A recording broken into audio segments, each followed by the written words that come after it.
Because I'd been through the Pentagon right after 9/11.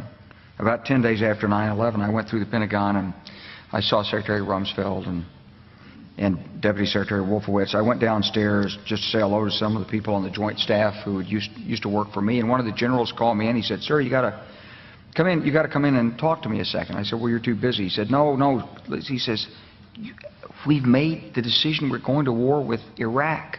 This was on or about the 20th of September. I said, "We're going to war with Iraq. Why?" He said, "I don't know." He said, "I guess they don't know what else to do."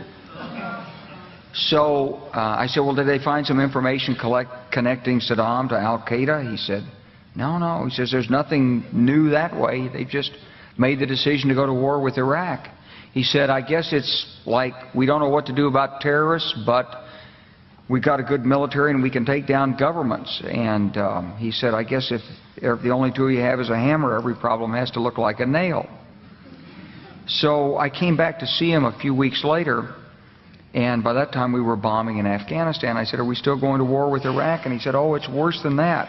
He said, he reached over on his desk, he picked up a piece of paper, and he said, I just got this down from upstairs," meaning the Secretary of Defense's office today, and he said, "This is a memo that describes how we're going to take out 7 countries in 5 years, starting with Iraq and then Syria, Lebanon, Libya, Somalia, Sudan, and finishing off Iran."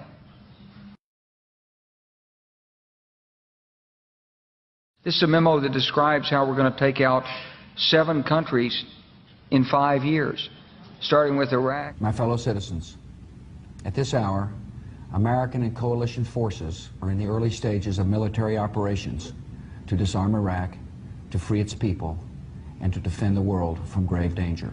And then Syria. We had a chance to talk about a wide range of international issues, including the situation in Syria. And I have to say that all of us who've been seeing the terrible pictures coming out of Syria and Homs recently recognize it is absolutely imperative for the international community to rally and send a clear message to President Assad that it is time for a transition. It is time for that regime to move on, and it is time to stop the killing of Syrian citizens by their own government. Lebanon. They both had different reasons, the State Department and the White House, for wanting Israel to do it, encouraging them to do it, supporting them. Our Air Force worked very closely with the Israeli Air Force for months before this, not necessarily with a deadline, knowing when it would happen. It was always going to be whenever there was an incident, they would take advantage of an incident. The word I used was fortunate timing. When Hezbollah grabbed some of the Israeli soldiers in early July, that was then a pretext, I think that's the only word, for a major offensive that had been in the works a long time. Libya. Today we can definitively say that the Gaddafi regime has come to an end. The last major regime strongholds have fallen. The new government is consolidating the control over the country, and one of the world's longest-serving dictators is no more. Somalia. Well, violence isn't only on the rise in Afghanistan. In fact, it looks like America's shadow wars have now increased by 1. Drone strikes have long been reported in Pakistan and Yemen, but now there's news that a week ago, a U.S. drone aircraft fired on 2 leaders of the Somalian organization Al-Shabaab. Sudan.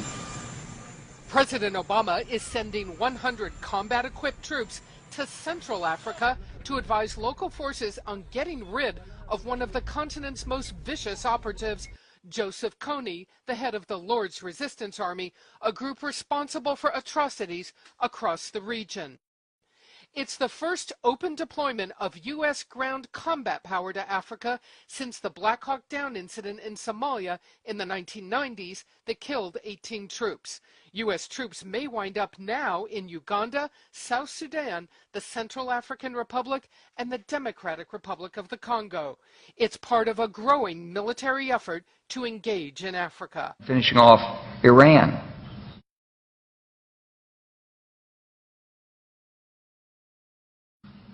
I said, "Is it classified?" He said, "Yes, sir." I said, "Well, don't show it to me." And I saw him a year or so ago, and I said, "You remember that?" He said, "Sir, I didn't show you that memo. I didn't show it to you." I'm sorry, what did you say his name was? I'm not going to give you his name. So go through the countries again. Well, starting with Iraq, then Syria and Lebanon, then Libya, then Somalia and Sudan, and then back to Iran.